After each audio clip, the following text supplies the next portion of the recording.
At dahil kailangan po natin ng tela na gagamitin para sa ating rash guard, kami po ni Ate Christy ay pumasyal dito kay Kuya Chris sa binibilan namin ng nylon spandex. Usual po talaga pag rash guard yung tatahiin nyo, mas maganda yung bibilin yung tela ay nylon spandex talaga para maganda siya pang swimming, hindi siya kumukulay sa tubig, kahit anong dumi niya, hindi humahawa yung kulay ng tela sa tubig. Ayan, kung mapapansin nyo, dalawa yung kulay na binili namin. Gagawin namin yung combination para dun sa tatahiin nating rash guard. Color red na may design siya na parang spider at saka yung color black. 5 kilo lang yung binili namin dito. Pagkatapos nyan, umuwi na rin kami kasi yan lang naman yung sadya namin talaga sa Taytay. Para dun sa telang gagamitin natin para sa rash guard. Ayan, dyan kami bumibili kay Kuya Chris malapit sa may iglesia, yung pwesto niya.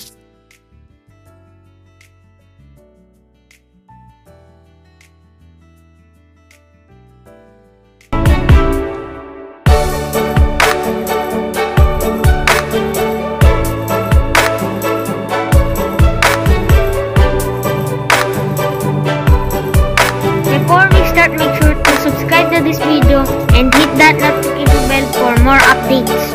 So ito po yung binili naming tela kanina, So nylon spandex to. Dito masusubukan yung pagpili natin sa tela. Yung magawin mo yung ginagawa mo.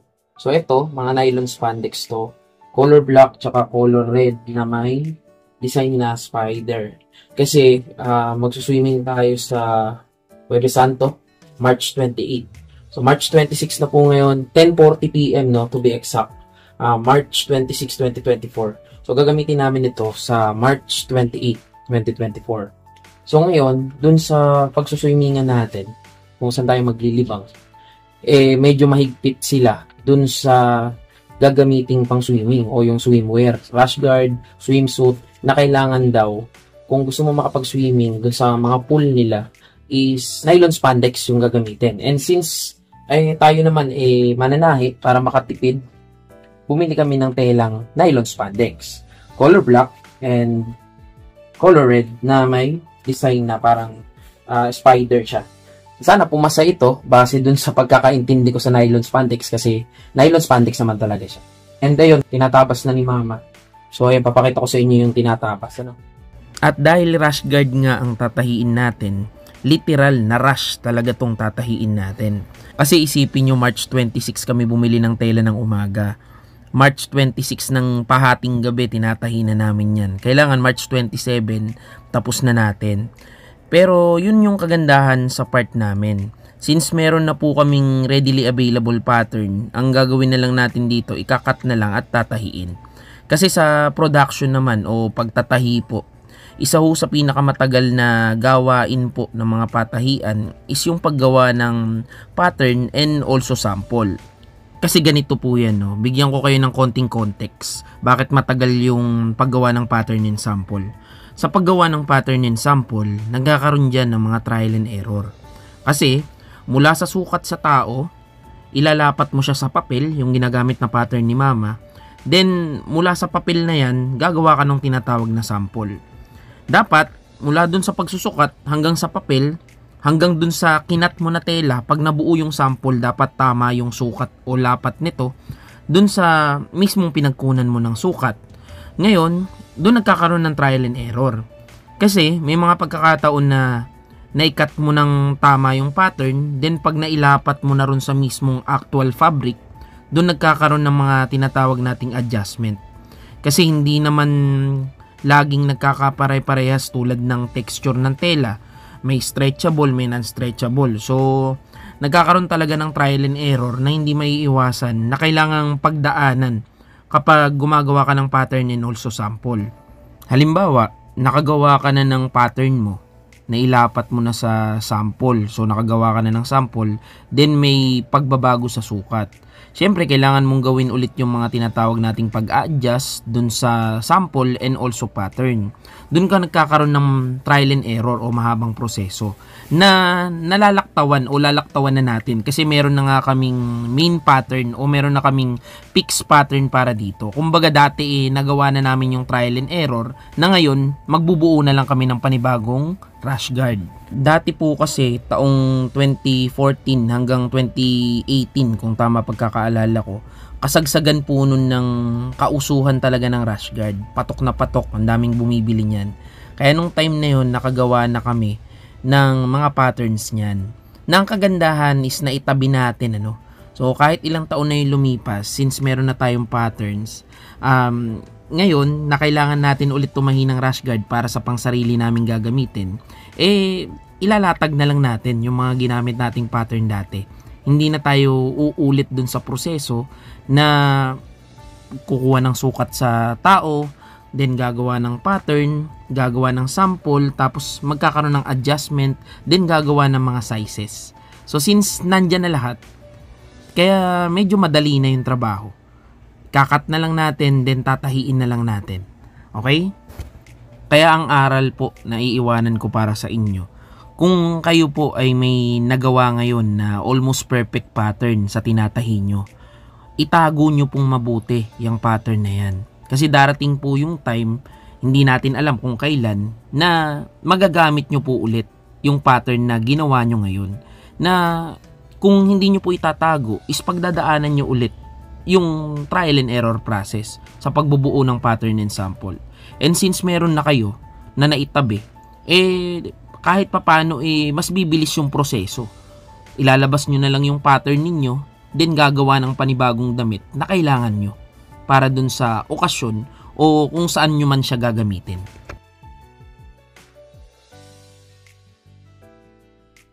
So, okay. Ang balak namin gawin is yung color block, yun yung body. Itong red is sleeve.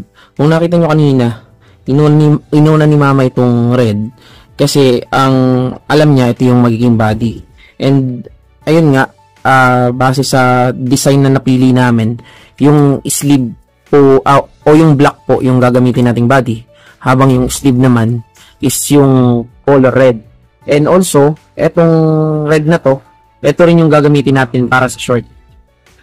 Yan, ito yung bagong setup ng ating tutorial area, no. So ito yung tabasan. Narito na rin yung ating sewing area, no. Magkatabi na sila. Ayan. So mula nung nailipat to, parang ngayon pa lang natin mabivideohan, ano. So ayan, ang ginagawa ni Ate Christy is isinusulot niya muna yung mga sinulid ng overlock. Etong size, speed, and piping okay na eh.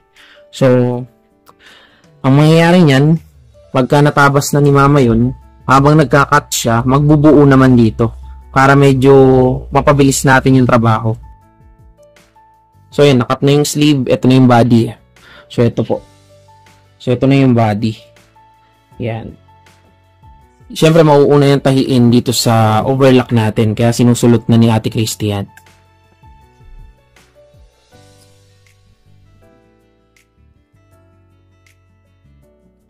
So, okay ba yung setup namin para magkatabi na? Dati kasi, yung kwarto nila mama, dito siya. Dito yung higaan nila. Habang yung ating sewing area dito, sa likod nito, itong bintana na yan. Sewing area yan. Ngayon, ginawa namin, pinagpalit namin. Doon na yung kwarto nila na dating sewing area. Yung sewing area naman natin, so ito na siya. Since ang ginagamit na lang naman natin, 3 makina for tutorial. So, mostly naman, ang ginagawa natin, tutorial na lang din and pattern making. So, kung makikita nyo, marami tayong stock na pattern paper dyan na yan. Kung hindi ako nagkakamali, 3 roll yung buo pa yan. Alin pa ko lang? Ayan. So, ayun na yung sleeve. Mami, kung may sleeve sa likod mo.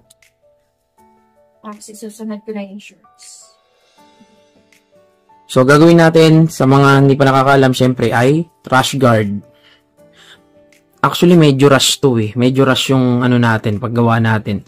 Isipin mo, 26 ngayon and mag-alas 12 na, magto-27 na nga eh. Magma-March 27 na. So, gagamitin natin to is March 28 na. Ang kagandahan lang dyan, since nakabili kami ng tela, may makina naman tayo and also materials and also pattern. Yun yung importante, meron tayong pattern. Kasi, ang nagpapatagal talaga sa pagbuo ng mga damit, kahit ano pa yung gagawin mo, yung pattern and sample making. Since tapos na tayo dun, matagal na. Kasi dati na po naming pattern yan eh, ginagamit na lang natin. O yung parang inuulit na lang natin siya gamitin. Pero dati nung nagtiyanggi kami, pattern na namin yan.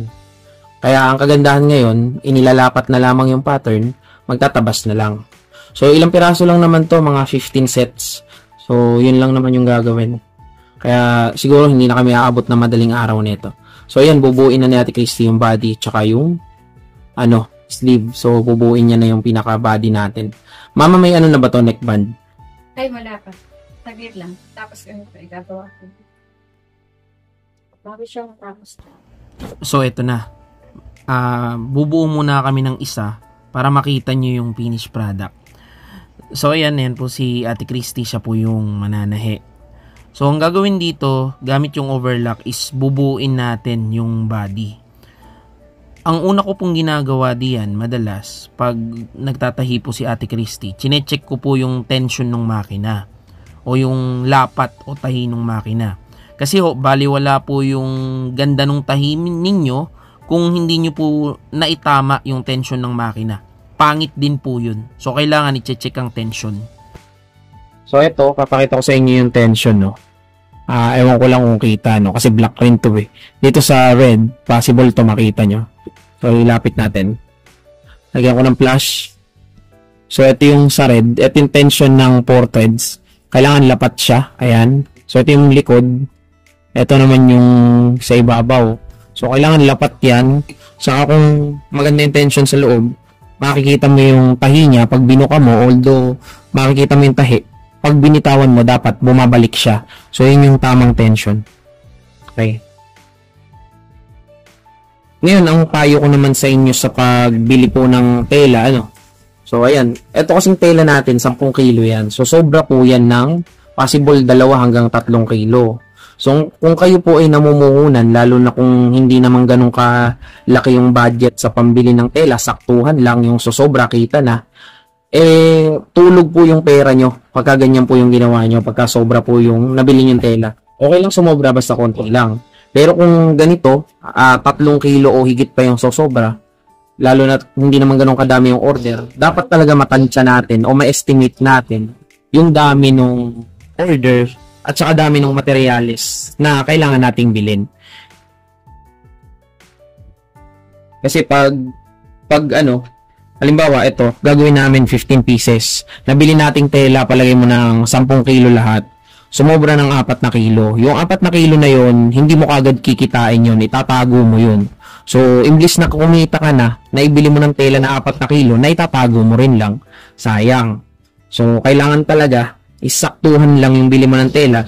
Kung magpapasobra ka man, konti lang. Para hindi apektado yung magiging kita natin. Ayan. So, ito, anong size yan? Last size. Last size. So, ito makikita nyo, binubuo na, Anong gagamitin natin pang leg? Yung black? Oo, ito. Meron na ba? Meron na. So, yun po, ganyan po yung diskarte natin. Tuloy-tuloy po yung trabaho. Habang may nananahe, tuloy-tuloy yung pagtatabas. Kasi 15 pair o 15 pairs yung tatahiin o gagawin po natin. So, ayan, kinakabitan na ni Ate Christy ng neckband, no? Pag nakabitan niya ng neckband yan, pwede kong ipasukat sa kanya yan para makita niya yung fitting ng ating rash guard, So, ayun, konting trivia lang, Alam nyo ba na ang neckband, maliit lang yan, tingin madali lang siya gawin. Pero sa totoo lang, isa yan sa pinaka-komplikadong tahiin o ikabit. Kasi nga, diyan madalas nagkakaroon ng reject kasi kitang-kita siya pag sinuot yung anumang tahiin mo na nilalagyan ng neckband. Kitang-kita yung reject. So ayun, bahagyan natin pakita yung fitting. Hindi pa tapos yan kasi meron pang lupi, Pero yan yung kabuuan ng rash guard. Ikot ka nga, mami. Yan. So eto, pula, tagilid ka. So yung sleeve ay pula na may parang parang yung Spider-Man web. Ayan. Tapos yung short niyan ganito rin. And, buuin na muna natin para makita nyo yung kabuuan niya. At ayun, pagkatapos natin mabuo sa overlock yung body, gagawin po natin is ipapiping natin siya. So, dito sa piping, madali lang naman gawin to. Ang tatahian mo lang, sleeve, laylayan, and also topping ng neckband. So, napagdesisyonan namin na ang gamitin na lang na kulay ng sinulid ay kulay pula para sa lahat. Kasi kung mapapansin nyo, may combination siya ng color black. So, lalo na sa leeg, medyo matatagalan kami kung pag-iibahin pa namin yung kulay. Tatahian namin ng itim, tatahian namin ng pula. So, ginawa namin isang kulay na lang para kasama na yung disenyo, no? May mga damit naman na ganyan. Usual sa rash guard, ganyan talaga. Color combination yung tela, pero isang sinulid lang yung ginagamit. Kaya kung makikita nyo, pati yung tupi sa laylayan, ang ginamit na po dyan ni Ate Christy ay yung kulay pula po na sinulid.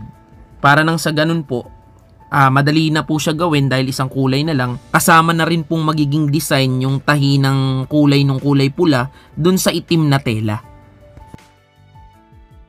Matapos natin mabuo yung top, ngayon naman bubuuin natin yung short. So kung makikita nyo, si Ate Christy nakaupo pa rin sa overlock habang si Mama naman sinukat yung plus size. At syempre pansin na rin natin na since plus size yung sinukat niya, medyo maluwag para sa kanya. So ito si Ate Christy ay nagkakabit na po ng garter ng short, ano. Sa short kasi, isa sa pinakamatagal gawin dyan o yung pinaka-operation na matagal pag a-attach ng garter. Since medyo sanay na tayo sa pagkabit ng garter, parang manina lang kay Ate Christy yan. Then after nyan, idadapa na po sa piping yung garter, tutupian yung magkabilang laylayan ng short, yung left and right. Tapos yun, tapos na. Pwede na natin isuot at gamitin yung ating rash guard. At yun na nga po, yung tinatahi po nating rash guard ay dito po natin siya gagamitin. Dito po kami nag-swimming sa Bosay Resort ng Antipolo. Kung makikita nyo, kaming pamilya ay suot-suot na namin yung tinatahi natin sa video natin, yung rash guard. Dito po kasi sa Bosay Resort, may mga swimming pool sila, tulad po niyan, yung Olympic size swimming pool, na medyo mahigpit po sila dun sa ginagamit na damit pang swimming. So, kung mapapansin nyo, medyo malaki ang pool na yan, pero halos kami pa lang yung tao. Actually, marami pong tao dyan sa Bosay Resort nung time na yan. Halos puno sila o siksikan talaga sa labas. Maraming tao kasi nga na dyan napiling maligo. Kung papansinin nyo rin dun sa parting kaliwa, meron yun parang pinaka-gate na maliit na i-check muna nila yung damit mo pang swimming bago ka papasukin. So pag hindi po pasado yung pang swimming mo, hindi siya nylon spandex ang tela, hindi ka po makakapag-swimming dyan sa Olympic size swimming pool nila kahit na sabihin mong nagbayad ka ng entrance. Yun naman yung kagandaan sa party natin bilang mananahe. May idea tayo dun sa telang kailangan o yung required nila, which is nylon spandex.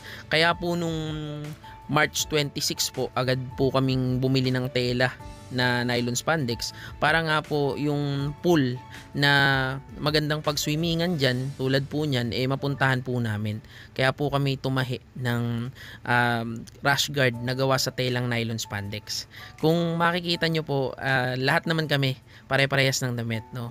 So pagpasok nga po namin dun sa pinaka-gate na maliit, sabi po nung nagche-check ng damit is naka-uniform kami. Pare-parehas kami ng suot nga. And ayun, swerte rin na tama yung pagkakakilatis natin dun sa telang nabili natin, na pasado rin naman sa kanila. Kasi nga nylon spandex naman talaga yan. So ayan po, maraming salamat po at sana panoorin nyo tong buong video. Papakita ko po sa inyo yung slight journey natin dyan sa paliligo natin sa Bosay Resort. Okay naman po, maganda po yung resort at medyo mahigpit nga lang po sila pagdating dun sa gagamitin mong damit na pang swimming. Ayan, maraming salamat. Yan, maraming tayo sa Bosay. Hindi, yan. Ayan sila. Sabi mo kaya ito sila, malapit na kami. Dito na tayo sa Bosay. Yan ang mga kasama namin. Daming tao. Ay, lapit ko.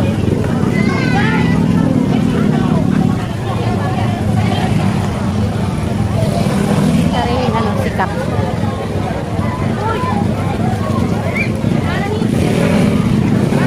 Dati mga maliligo. Wow, ayun o. Yan. Oh, okay, oh. May dinosaur pa doon sa loob. Ano binigod mo? Ayun, okay, oh. Ang laki ng isda. Wala doon tubig na lumalabas sa bibig. Ah, malaki. Ah, ay, malaki yung isda. Ayun, oh. Ay, ayun, malaki yung isda. Anong isda yan? Koi fish. Tilapia malaki. Tilapia may may kulay ang buhok. Eh? Eh. Siyempre kasali si Mami. Sariling sito. Wow, tawa to mo. Okay. Yan. Papasok na kami sa loob. Ayan, ang sasakyan namin. Okay, nasa yung sibo. Ako kakabot. Tara, so, mauna tayo. Kanino may dalawa pa? Let's go. Dahil sa kami. Kanina abot resibo.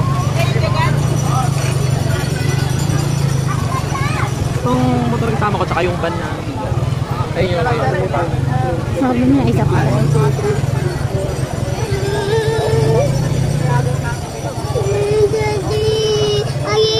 Baka nabibiw ka muna. dali lang, nagbibilang pa, nagbibilang. Ay, napapasok na tayo dun, oh. So, sabihin mo may kasama pa tayo dalawa.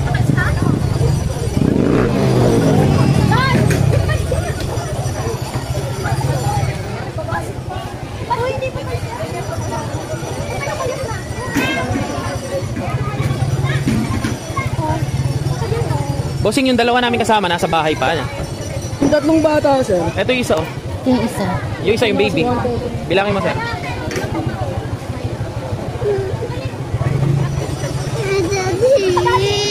Pinakaloob na. Huwag ka muna maingay. Tama ba bilang namin? Dalawa na lang yung wala pa? Pag dumating, sir, sunduin nyo dito, dali nyo Okay. resibo. Saan kami magpaparking? Diretso lang, sir, kaliwa ko ba?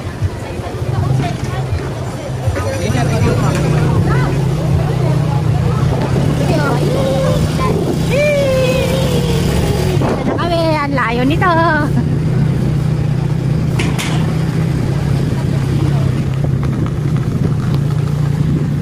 Ano kami? Ito ang problema rito, yung mga tindahan.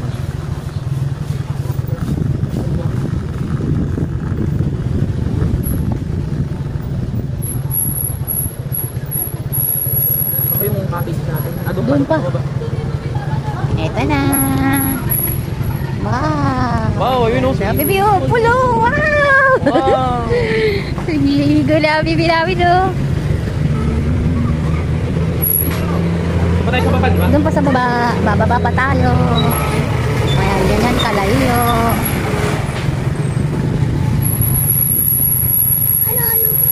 Oo. Kaya ito lisib. Ito ba? Ayun, ayun ang cottage. Dito. Diyan lang tayo. Dito tayo. Ito. Ayan. Ayun ang cottage natin.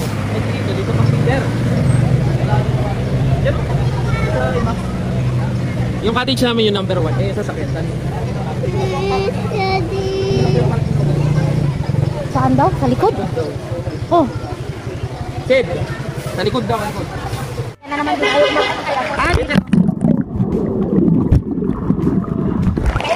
Woo! Sarap maligo.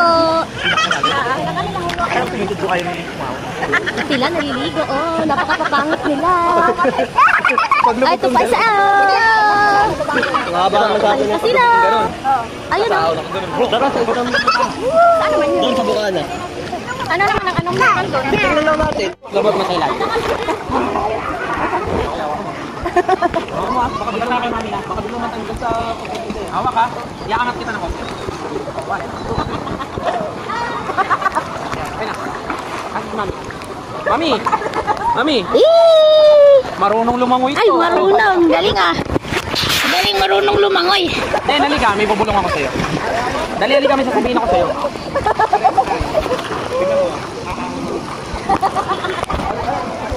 Gaya mo eh. Eh.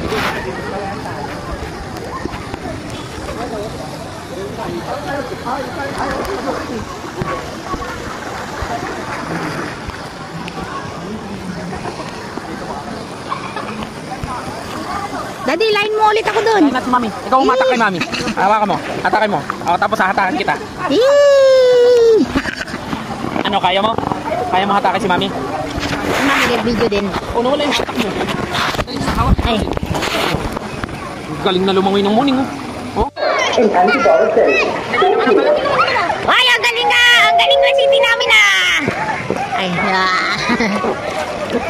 ay, ang galing! Ay, ang galing lumalangoy! Hari ko. Ay, ang galing ah! Ang galing! Ay.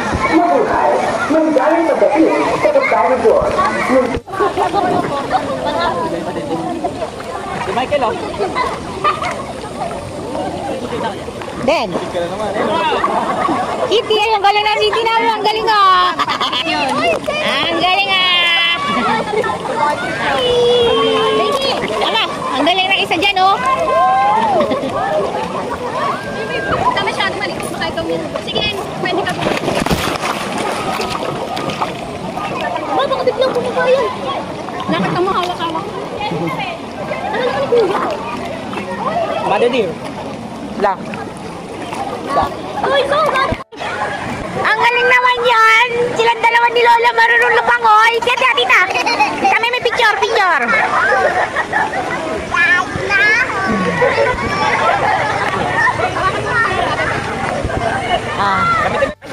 Again. 1, 2, 3. Sapa.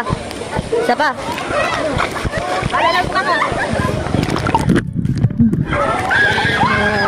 Sapa nga, lubog ka pa nga. 1, 2,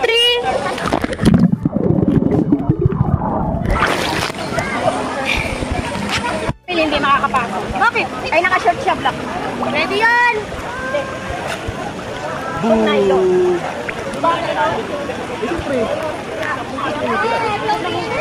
Kasi tingkong ka na, naka-ano rin. Naka-rush guard na rin. Hindi ako rush guard na sa short. Hindi ko alam.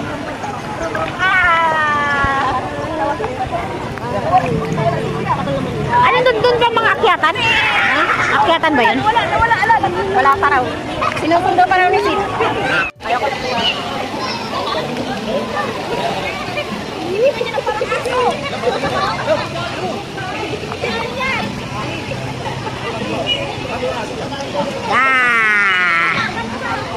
Sige, go na!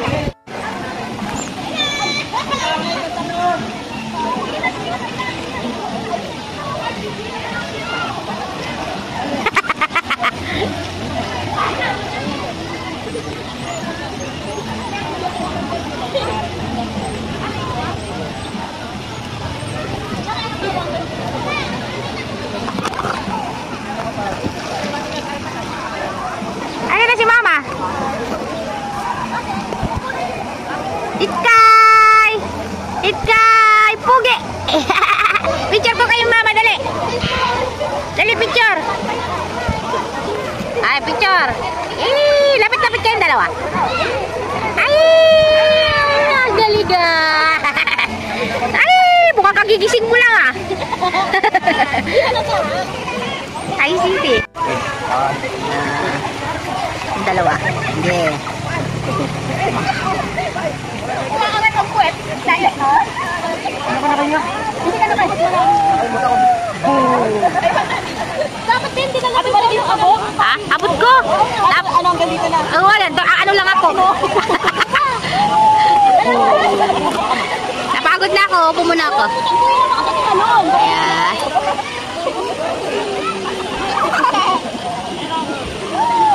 Den, anong ginagawa mo?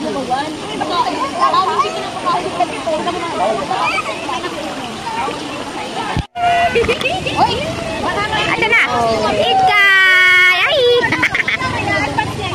Dali, dali, dali. Aba. Ay, ang galing ah. Itkay!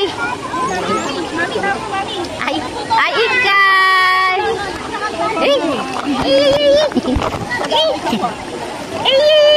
Ay, ang galing ah. Umiikot si Sky. Ang galing ah. Den, balik mo na si Mami. Sid, sakbit mo ay sa cellphone. Kaya si Muning. Mapakan Sid. Si Mama. Ito si Mama. Sila Kuting. Si Lenzo, sila Nene. Si Remel. Ayan. Halika na, pupunta kami doon din. Ayan na. Okay na, halika na rito. Ako, di nakanahin naman.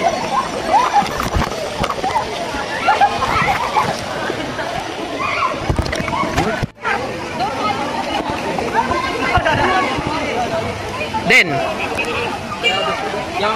Suot mo sa akin.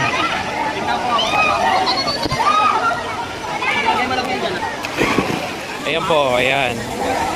Ma, Den. Ito na po sila, oh. May. Basa kayo?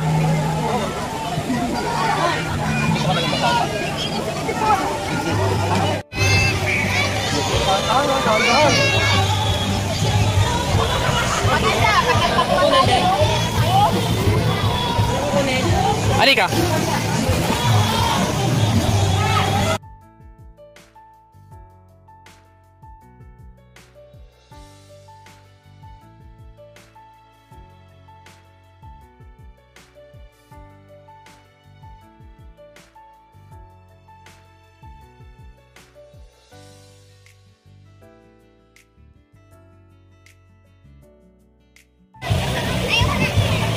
Den, upo ka muna ron, no?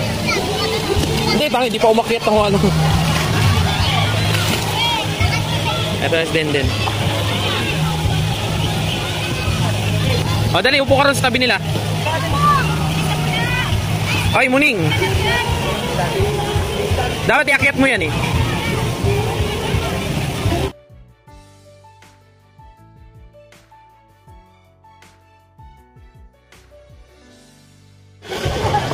Yan po sila, oh. Mami. Oh, Den. Oh. Ito Muning ko. Muning, harap dito. Oh, Den, lulubog ka ba? Oh. Labog ako eh. Oh, dali, oh. Naka-video to, naka-video. Dali, mo. Lulubog sa video. Oh, dali, go. 1, 2, 3. Lubog. Nangingitim na ako. Mami. Hello, nakalag yan? Oy, ano siya, nababasa. Dali. O, iangat kita konti. 1, 2, 3, go! Saan tumbo?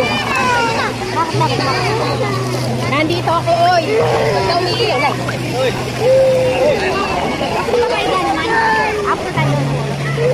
Saan tayo pupunta, Muning?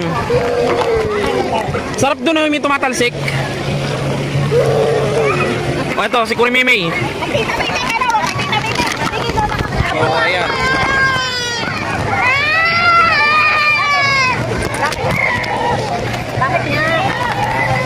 Sila Kurimo Enzo. Halika, dito ka sa akin. Oh. Ay, inaapi yan. Oh, ito po ang Muning namin, oh. Nasisilaw ka?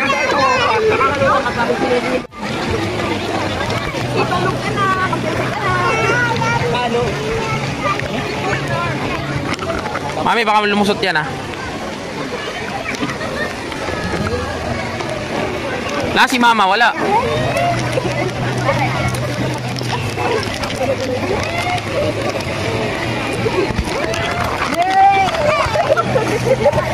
Ayun, naka-video po, ayan. Ito po yung Muning namin, oh. Ayan, oh, naiinitan daw siya dyan.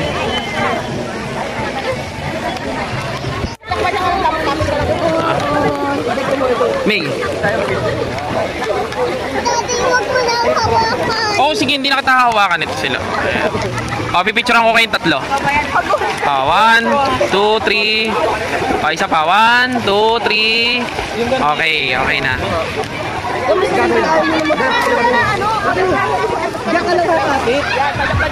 Mama, oh.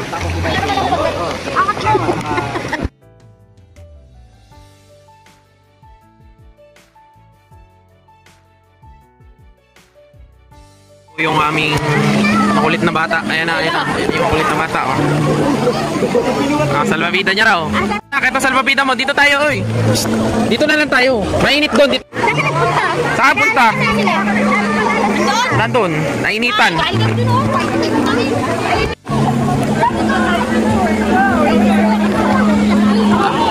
Saan kayo pumunta? Sa kabila. Ilalak na namin sila. Ah, kunin mo si City, pipicturean ko kay tatlo. O, dali, pipicturean ko muna kay tatlo. Wala pa kay picture tatlo, dali. O, harap dito. 1, 2, 3. Ay, kasama si Frozen. O, harap ka rito, dali. O, yung ganun, o. Yung ganun mo pose, o. O, 1, 2, 3. O, yan. Okay na. Yeah! O, sige, lusong na. Ito po, lunod na po siya. Oh. Hanggang saan mo tubig? Hanggang liig. Tumayo ko, ganyan. Problem, walang liig. Leeg. Naligo na magmama.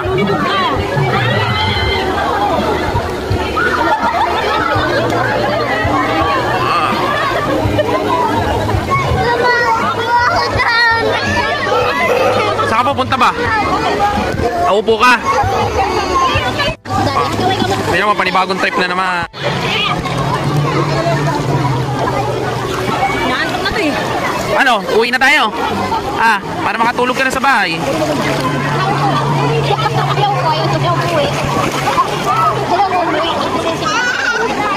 Me, video ulit. Diyan ka, mami. Paharap ka rito, Muning. Oh, wag bumalik. Doon ka, pipicturean ko kayo. Oh, 1, 2, 3. Okay na.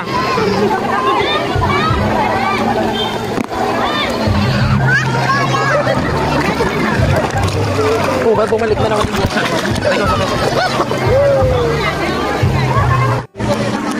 Sila na yun ba? Nag-base na? Wala na yata sila, hindi ko na nakikita. Hindi sila pinapapas. Sino? Bakit hindi pa papasukin? Ang dami oh, kasi nga sa rush guard. Sa nylon span. Me. Ito na.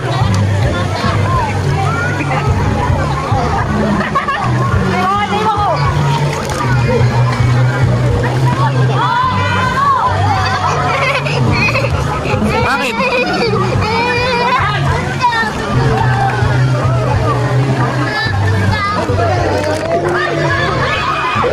Sige, haharangan kita para hindi ka mapunta rin. Problemado siya. Ayaw niya kasi sa may tumatalsik na gano'n. Picture. 1, 2, 3. Mami, dikit-dikit kayo, mami. Oy, sa gitna. Halika. Nawawala. Dali, picture. May, nasan ka? Nawawala siya. Dali, Okay na. Isa pa, sige. 1, 2, 3.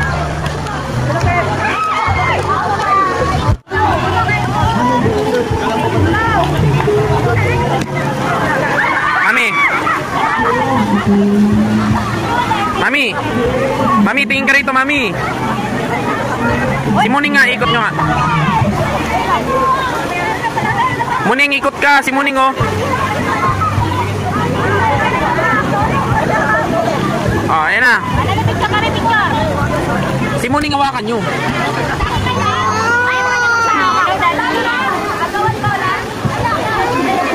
Okay na, naka-video na.